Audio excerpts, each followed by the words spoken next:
Hey, what's up guys, this is Pretender here, and today I am bringing you a knife-only match of Modern Warfare 2, and this is the first time I'd ever done it. I did say that I was hoping for 10 likes on my other video before I posted this, but it wasn't like a super fantastic match, so I figured that I would just put it up anyways. I needed something to record today, and I didn't want to go and dig through my file share in Black Ops, so this is what I chose. I know a lot of you guys have been waiting for Modern Warfare 2 gameplay, and I think that there's a lot of things I wanted to talk about in regards to Modern Warfare 2, but this match in particular, I thought it was fun to watch because knifing people, like getting doubles and triples while you're knifing, even with the tag knife, is just hilarious, and you can commando lunge and all that stuff. It's like, taking advantage of the mini flaws of Modern Warfare 2 is a lot of fun, especially when it's not something as cheap as noob tubing, because I think knifing takes not a decent, but just it's about as hard as shooting people is in Modern Warfare 2, which isn't like a challenge, but it's not like noob tubing, because you actually have to do something to run around and knife people, and you have to kind of play the map differently and stuff, whereas noob tubing is just sitting in a corner with a noob tube and one-man army. And I really hate seeing those people on my team, and I hate it even more when they're on the other team, because that means that I'm probably going to get spawn tubed or something retarded like that. And in Domination, that's a major problem, and I mostly play Domination, so that's why I'm mentioning this. Domination is my favorite game type currently, just because it's amazing. You can easily tell where people are going to be even without UAV. It's a fun team-based objective type, and if you're gonna cap 2 flags and hold 2 flags, then you don't have to really worry about anything else. You can kind of just go and start killing people, which is hilariously fun. So that's what I did in this match. Got a let me think if I can remember my class, because I'm not actually watching this video right now. It's a little laggy on my PC. So I've got a tack knife with the Magnum, I guess. I keep thinking it's a Python from Black Ops, so I'm using the tactical knife on the Magnum, of course, and then I've got Marathon Pro, Lightweight Pro, and Commando Pro, and Commando Pro is mostly for the fall damage, but I'm not gonna lie, it's pretty ridiculous when you're 20 feet behind some guy and you just lunge and there you go, you've killed. It's hilarious. And then my kill streaks in this, since I just was trying to screw around, are 3, 4, 5. So I've got Predator Missile as my 5, which is a crazy awesome kill streak. Predator Missile, Care Package, not the best choice for a free-for-all or something, because I have a couple free-for-all matches I recorded that I'll be putting up, and when you use a Care Package and you're playing free-for-all, it's not the best idea, especially when you're running around knifing, because you're probably going to have someone come up and steal it if they kill you in the meantime while you're waiting for it to come, and it seems like it takes them a little longer to drop the Care Package in Modern Warfare 2 than it does in Black Ops. So that is the kill streaks I'm running. I think I get a Predator maybe once or twice, which is a lot of fun. The Predator, like I said in one of my other commentaries, is way, way better than the RC car. You can get, like, a couple multi-kills with it and stuff, and all kinds of crazy things going on with that. I don't think I got anything that cool in this match, but I did get a couple fun, like a double kill, maybe a triple kill with the knife, and that's what I thought was fun. So another thing that I wanted to talk about a little bit, and I thought I was going to save this for another commentary entirely, but I figured I could talk about it a little bit here, and then save some of my Modern Warfare 2 thoughts for later too, since this is just knifing and me having fun screwing around. But Homefront, yeah, it comes out Friday, I believe, and a lot of people got mad about what Woody was saying in his pseudo review of Homefront when he was at PAX, and I agree with that and I disagree at the same time.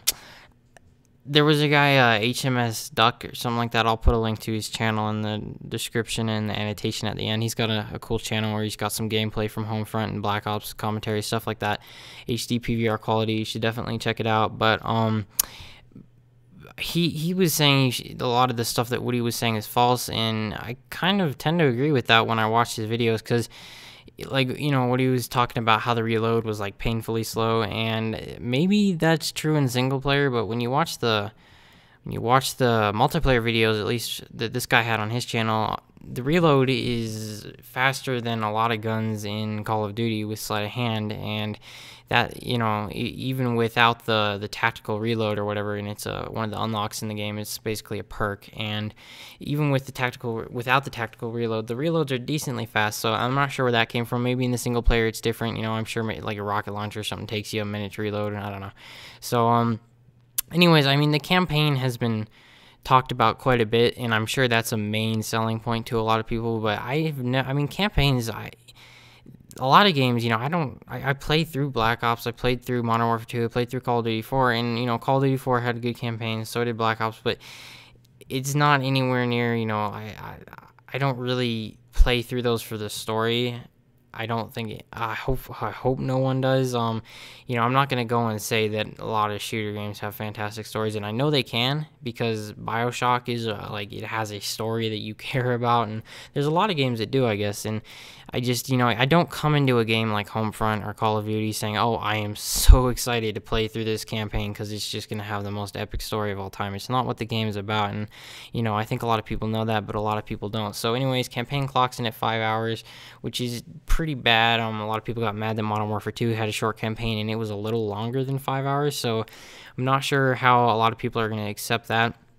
But for me, it's all about the multiplayer, and I definitely agree with what the one guy was saying, HMS, and it's kind of a mix between Battlefield and Call of Duty, which I like, and I really need to play it first to get a good impression of that, because a lot of it is about the controls and how it feels. But if they've got reasonably tight controls and it plays nice and it's got a good frame rate and all that, as long as that's taken care of, it looks like it should be a good game. They've got a interesting kill streak setup where you're getting these things called battle points, and it's just, I think it's a very interesting game, and I hope that everyone's not just gonna watch Woody's video and decide that they don't like it.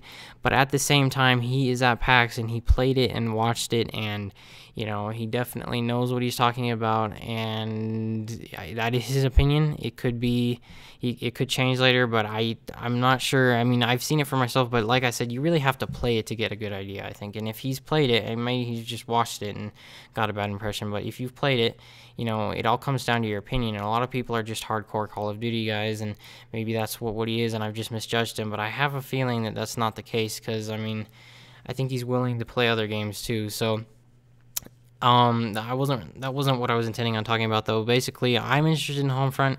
I'm not sure how much, just because of the fact that I don't really buy a lot of games I buy maybe 2-3 games a year. I don't have a ton of money to be spending on that. I do try and save most of my money. So like I said, I usually buy 2-3 games a year, and that's probably going to drop down to even less this year, because I'm trying to get an HD PVR and a couple other things to wrap up the commentating. And so I'm not sure if that's really something that's in my future until it hits the bargain bin or something, which I'm sure it's going to be, because at this point, unless your game is Gears, Call of Duty, or Halo for the Xbox, it's gonna go down to about $20 in 5 to 6 months.